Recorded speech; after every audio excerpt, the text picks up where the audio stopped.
Olá, o objetivo dessa aula é definir a psicopatologia enquanto campo da ciência e a ordenação dos seus fenômenos. Do que se trata esse campo de problemas, como se ordena esse campo de problemas e os fenômenos que eles estão direcionados. A gente vai delimitar a psicopatologia enquanto campo de problemas, enquanto ramo da ciência.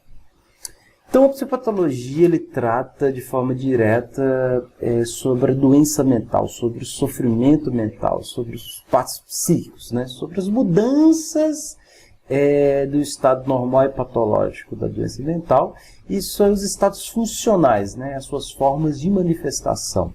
Então, qual é a estrutura, quais as funções que são afetadas, né? Como ela se manifesta. É disso que a psicopatologia trata, né?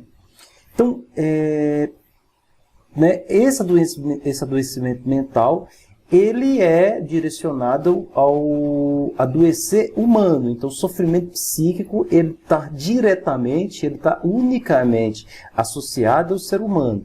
E por isso, ele vem de forma direta e está imbricado às questões humanas de forma geral, né?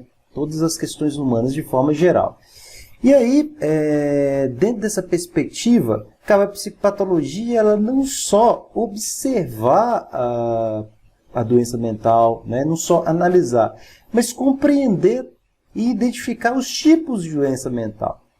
Então, a psicopatologia, a função dela enquanto ciência não é só observar, mas identificar. E a identificação, ela vem da ideia de separação, né? De separar os tipos de doença e também separar o sofrimento mental nas suas unidades mínimas para poder compreender melhor as suas questões, etc., né?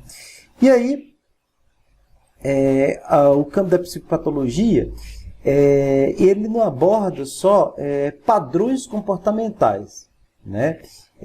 Mas também a complexidade psicológica, né? As conexões psicológicas, que está dentro da esfera normal e também dentro da esfera patológica. A gente vai ver com Jaspers que não existe essa separação entre vivências normais e vivências patológicas do sofrimento mental.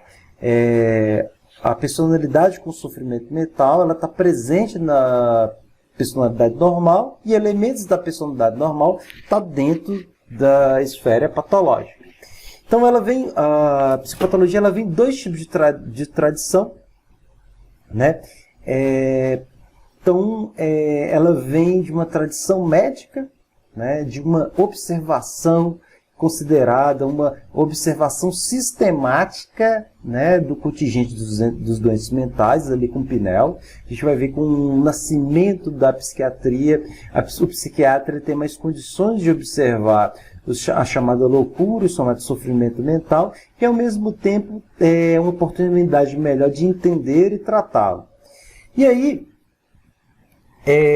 a tradição psicopatológica ela também é de uma tradição humana, de reconhecer dentro da doença mental, dentro do sofrimento mental, questões que são para todos os seres humanos, né? Então, a angústia é um sentimento presente em todos os seres humanos. O medo é um sentimento presente em todo ser humano, né? A questão da morte é uma questão presente em todos os seres humanos, tanto normal, tanto patológico. Então, a psicopatologia ela tem essa divisão, né? Por um lado, o campo racional, mas também por um campo humanístico, na medida que se ajuda a compreender o ser humano. E aí, a gente não pode definir a psicopatologia como campo somente médico, né? Mas ela vem de vários tipos de tradições, neurológica, psicológica, a ponto de Jaspers definir a psicopatologia como um tipo de psicologia, né? Filosófica, antropológica, né? Então tem vários campos a psicopatologia e um campo muito vasto, né? Então que ela não pode ser só reduzida ao nível neurológico, né, da psicologia, ou da psicologia. Então, é um campo muito maior, né? Toda a questão da psicopatologia, ela envolve questões culturais, questões antropológicas e questões também, antes de tudo, filosóficas. Também ela está implicada nesses campos, né? E aí, o que se trata, né? Não se trata, né, para a psicopatologia, que ela é só um campo da ciência, ela não se resume todo o saber do ser humano. E aí é muito interessante a gente pensar nisso, porque a psicopatologia é somente mais uma perspectiva para pensar o ser humano, para pensar o campo do ser humano. Então a gente não pode reduzir o campo humano meramente a fatores psicopatológicos, né? O campo humano é um padecer enorme que envolve vários tipos de saberes.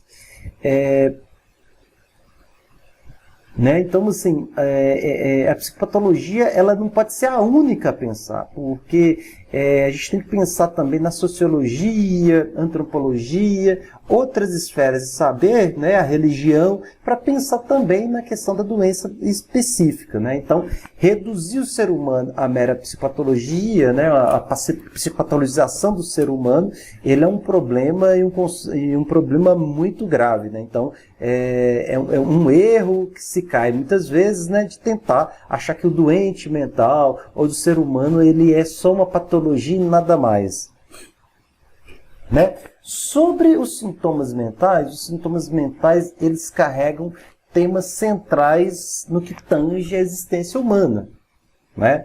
Então, por exemplo, todo sintoma ele vai ter uma forma, quer dizer, como ele aparece e um conteúdo, né?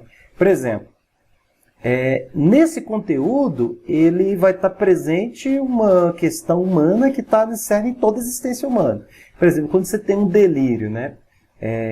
O delírio ele é caracterizado por uma invenção bizarra da realidade, na qual que se está em voga uma estrutura de certeza. Né? A gente tem vários tipos, é como se fosse uma ficção, uma construção de uma ficção, construção de uma realidade. Né? Isso é um fenômeno que aparece dentro da doença mental. Né? Entretanto, ali dentro desse delírio, você vai ter vários tipos de conteúdo. Por exemplo, vai ter delírio de culpa. Por exemplo, a pessoa acordou achando que ele é culpado pelo Covid. Né? Ele achar que ele é culpado pelo terremoto no Haiti. Né? Ou então ele vai ter fenômenos religiosos. Ele acorda pensando que é Deus, ou então com a certeza que ele é Deus.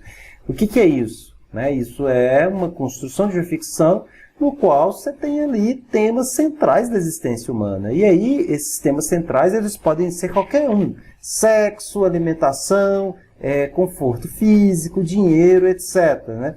Ou então temores centrais na ordem humana, né? Morte, doenças graves, né? O caso da hipocondria, na psicose, é o caso também na neurose obsessiva, do sujeito temer por uma doença, e vai. E aí também o que aparece ali é uma questão do sentido sobre a existência. Né?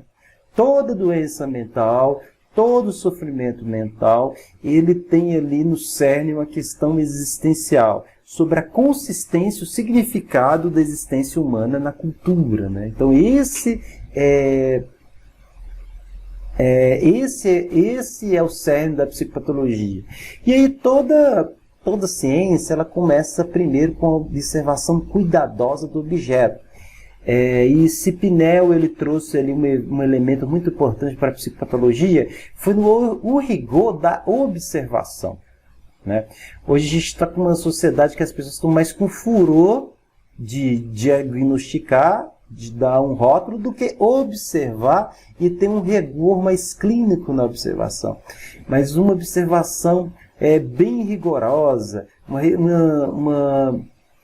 uma observação bem prolongada e muito detalhada. Isso que está na tradição da psicopatologia, né? Isso aparece bastante nas ideias da psicopatologia clássica, né? Nesse rigor da observação e na construção dos casos, e ao mesmo tempo ali com Jaspers também na psicopatologia clássica, né? De organização, de observação. Então a psicopatologia ela tem base nessa clínica, né, que prima, né, pela dúvida, que prima para esse ponto cego e se constrói a partir desse ponto cego, né?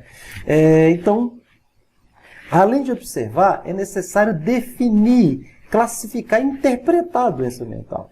Então, dentro de uma psicopatologia, tem que precisar de lá também nosografia, né? O que separa determinados tipos de sofrimento mental? O que separa uma neurose de uma psicose? Uma melancolia de uma mania? O que separa um estado, um pensamento obcecante de um delírio? Então, essas separações, elas também têm que vir, né? Então, além da observação, é necessária a definição. Muitas pessoas elas ficam questionando a psicopatologia, mas isso seria, né, colocar um rótulo do sujeito? Não. Para pensar qualquer tipo de intervenção, em qualquer estado, é necessário localizar o tipo de estado. E nomear as coisas é separar, né, esses fenômenos para melhor entendê-los. Então não tem como separar os fenômenos, não tem como entender esses fenômenos se você não minimamente dá nome a eles, né? Então isso aí, ela é por definição isso, mas a psicopatologia ela não se resume a isso. Né? Então é necessário, né? Por que o nome? Para separar os bois, para separar o grupo de sofrimento e poder melhor entender quais fenômenos estão aí em voga e como entender esses fenômenos, né? Como é que esses fenômenos se organizam e como é que esses fenômenos aparecem em cada tipo de sofrimento mental, né? Então, primeiro esses fenômenos humanos aparecem em todos os tipos. Por exemplo, a gente tem distúrbios de fome, no caso da compulsão alimentar, medo ou perigo, a gente tem aí nas fobias, nos transtornos de ansiedade, né? Uma situação difícil. Isso aí são situações semelhantes em todos os tipos de pessoa, mas encontram aí situações específicas em determinados tipos de patologia, né? Então, e também na esfera humana você também encontra esses tipos de vivência, por exemplo. É da esfera normal ter tristeza, alegria, medo e pânico. Então, essas questões, elas vêm na ideia de normal e patológico. Então, não é só isso, mas também entender fenômenos qualitativamente diferentes e novos. Por exemplo, quais são as doenças mentais, né? E a diferença entre elas, quais as diferenças qualitativas entre as doenças mentais. Por exemplo, um neurótico é diferente do psicótico, né? E qual é? Por causa de uma questão qualitativa e não quantitativa. Qual qualidade que é? Que na neurose o sujeito sofre pela dúvida, na psicose o sujeito sofre por certezas, alucinações. Esses estados, né, você tem ali duas personalidades, e esses tipos de personalidades mudam qualitativamente, né? Então, os estudos da doença mental não aparecem só de ordem quantitativa, aparecem de ordem qualitativa. E de que forma, então, se capta e se ordena, né? Antes de captar e ordenar, toda ordenação e todo trabalho, né, do profissional em saúde mental, ela vai em torno das entrevistas clínicas, né? Sendo o signo a estrutura mínima da psicopatologia, é necessário, então, entender esses sinais e sintomas e captar esses sinais e sintomas. E por isso que as entrevistas é uma semiotécnica, né? Uma arte de captar signos para dar a eles uma certa inteligibilidade e uma certa organização, né? Então você tem vários tipos de entrevista, né? Você tem ali uma entrevista mais direcionada a uma clínica da terceira pessoa ou clínica nosológica, que é entrevistas semi-estruturadas, né? Você também tem entrevistas mais abertas, que estão mais focadas nas escolas de psicopatologia da primeira pessoa, que é o caso da fenomenologia e da psicanálise. Então você tem vários estados. Né? Dentro das entrevistas, você tem ali dados observáveis, né? Aspectos físicos do paciente, né? Você pode observar os aspectos físicos, ou então você pode entender ou interpretar. Então, se o sujeito ele tem uma transferência positiva, ou seja, que ele é aquele que está apto e está aberto para entrevista, né? Então você tem ali um vínculo aberto, ou então fenômeno negativo, né? A transferência de ódio. O ódio também, apesar de ser um fenômeno que complica para a clínica, que dificulta o trabalho do clínico, é um dado observável que também contribui para a nossa interpretação. Então, esses dados, transferência positiva, negativa, são todos sinais e sintomas para a gente pensar esses efeitos e esse entendimento sobre o que é o fenômeno mental. Porque, por exemplo, se o sujeito estiver mais aberto e mais falante, com a transferência um pouco positiva, é um tipo de transferência muito típico, por exemplo, em neuroses histéricas. Um sujeito com um tipo clínico mais obsessivo ou psicótico, ele vai ter maior tendência a uma transferência negativa, ou seja, um ódio em relação ao paciente. Então, a gente tem esses dois tipos de vivência, né? Que é a transferência positiva, né? Que é um sentimento mais receptivo, mais aberto, a chamada transferência de amor, ou transferência negativa, que é a transferência do ódio. Por outro lado, tem também os sentimentos do entrevistador e então do clínico com relação à pessoa, né? Isso é um dado para, na verdade, o entrevistador ou o clínico analisar nele mesmo através da sua própria análise, né? Porque isso é um fenômeno que atrapalha e obstaculariza a clínica, né? Então, o sentimento, né, de repulsa, de ódio com relação ao analisante, isso é mais obstáculo do que, vamos dizer, um facilitador da clínica. Um abraço a todos, até a próxima.